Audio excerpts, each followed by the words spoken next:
Hello my fellow friends and followers, it's me, Retromania, and in today's video we will be talking about my top 15 favorite PlayStation 2 hidden gem games, Part 2, Volume 2. More PS2 games are always welcomed, and with this out of the way, why not we jump to my top list. Let's go.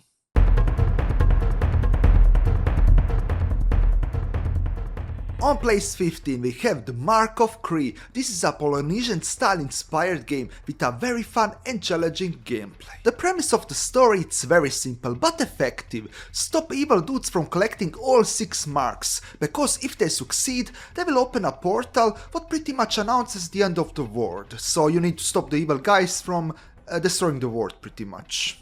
And yeah, it's a pretty fun game, play it. And with this out of the way, why not we jump to place number 14. Let's go.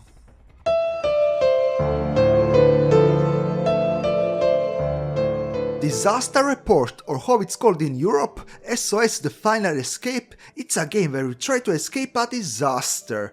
Who would have guessed? I really love these games, they are so unique, so different, so creative, and I also recently started to play the disaster games on my PC, they are so fun, so addictive, really unique.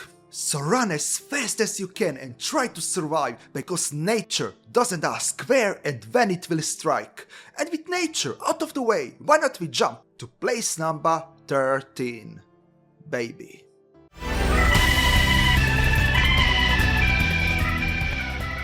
MS Saga A New Dawn, it's a turn-based JRPG mech game, a Gundam game. The new refreshing take on the mech genre makes this an excellent choice for anyone who got bored with the Gundam genre, with the Gundam formula. And for this reason, I place this JRPG so high on my list, because it's an excellent choice for anyone who likes turn-based JRPGs or Gundam games. And my next game on my list is also an excellent game, so why not we jump to place number 13. Let's go.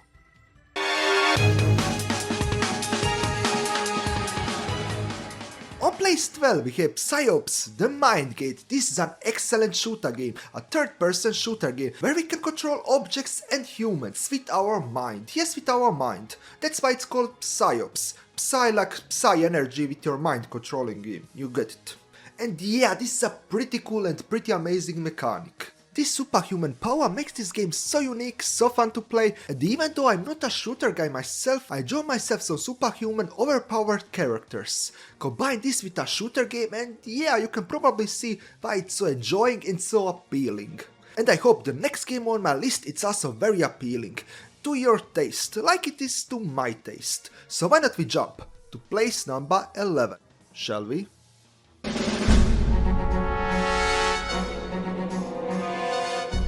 The Red Star, it's a Russian-inspired third-person 3D side-scrolling action game. What, it's also a bird camera bullet hell shooter, what? Also it's a Russian game, so maybe I should try my Russian accent. The Red Star, it's a Russian-inspired third-person side-scroller action game. Okay, okay, I think that's enough. I'm not even Russian, what I'm doing here. Okay, let's move on. Anyways, it's a fun game, what you should absolutely check out. What you should also absolutely check out, it's the next game on my list. So why not we slash to place number 10.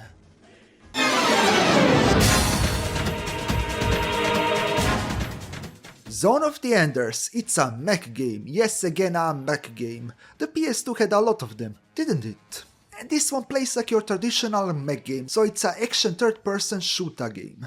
This game was made by Kojima himself, yes, the guy who made Metal Gear Solid, a pretty solid and pretty amazing series, and couple of walking simulators, aka movies, but yeah. But this one it's really fun, this one I can definitely recommend. It's fun, it's pure fun, what else can I say, it's an addictive game, ultra addictive, and for this reason I place this game on place number 10. And with this out of my chest, why not we see what awaits us next, shall we?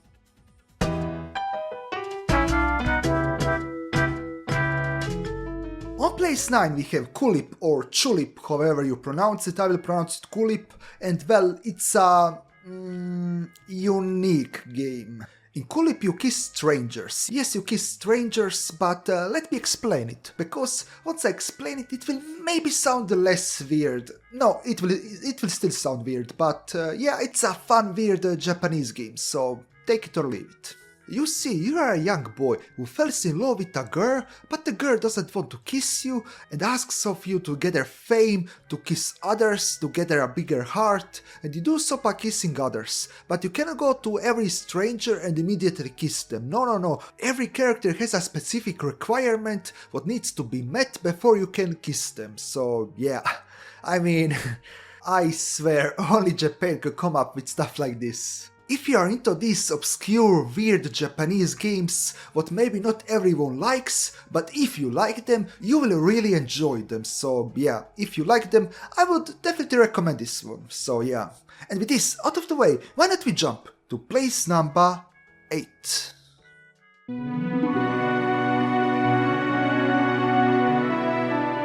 On place 8 we have Cult Kept, and this is a very unique board game that it's also a card game. I can imagine the developers one day sitting on a table with their best friends or family and arguing which games they should play, a card game or Monopoly, and one guy was like, hey, why not both games at once? And boom, Cult Kept was born.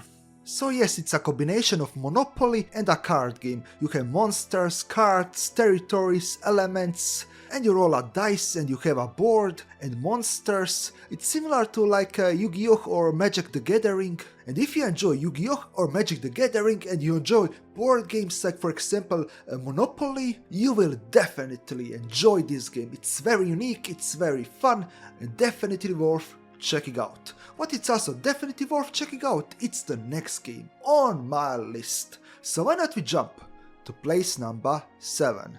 Let's go.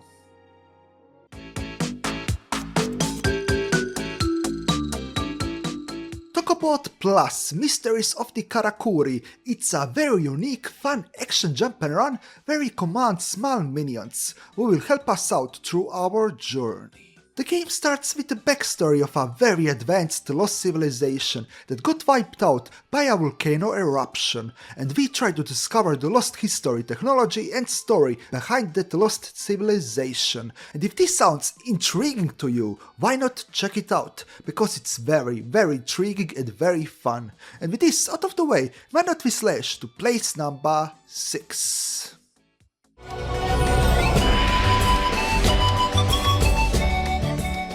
Tonelico Melody of Elemia. It's a traditional turn-based JRPG with a unique gameplay mechanic, where the female casts magic by singing a song, and that song can materialize an attack, and while they sing, we need to protect them. So our job is to protect them, while they cast the spell to finish them off. So yeah, to finish the job. During these battles, if you protect your partner, that it's also your lover, you get dive points, and later on you can use these points to unlock new conversations, new dialogue with your special someone.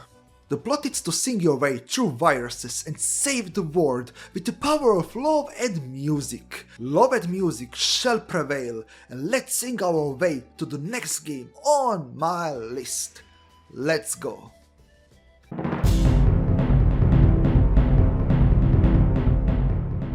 On place 5 we have Kaya the Dark Lineage. This is a third-person 3D platformer with a very well-made animation budget and with a very charming art style. In this game you play as Kaya and you get transported in this magical world, this beautiful magical world. And you need to stop your evil father, yes, your evil father, by throwing your boomerang around and by jumping and running. And if this sounds intriguing to you, why not check it out? And what you should also check out, it's the next game on my list. So why not we jump to place number 4.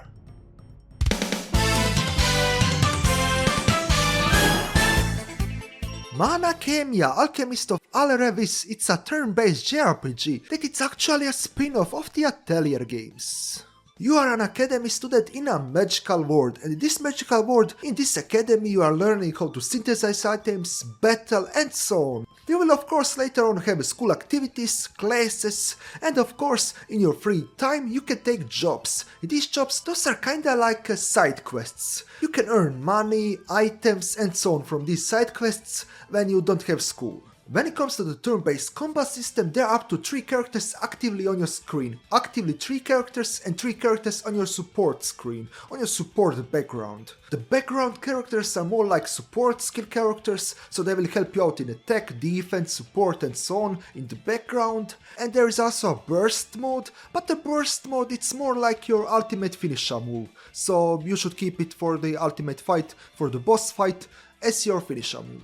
Overall, this is a great package and a JRPG I would highly recommend. And the next game on my list, it's also a game I would highly recommend. So why not we jump to the next game on my list. Let's go.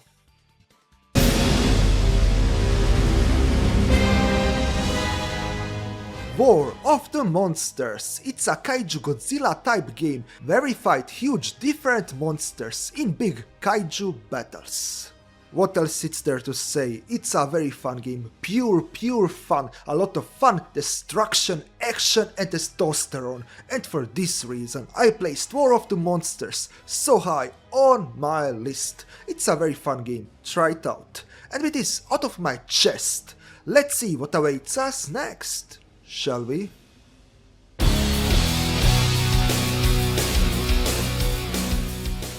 On PS2 we have Downhill Domination, one of the most pure fun experiences you will ever find on the PlayStation 2. This is very well made. This is a very well made biker game, biker racer, with very huge variety in tracks, each track with its own unique gimmick, cool environments, cool distinguishable environments. And if this sounds interesting to you, I would highly recommend Downhill Domination. And with this out of the way, let's jump to the last game on my list, the creme de la creme. So let's jump to place number 1.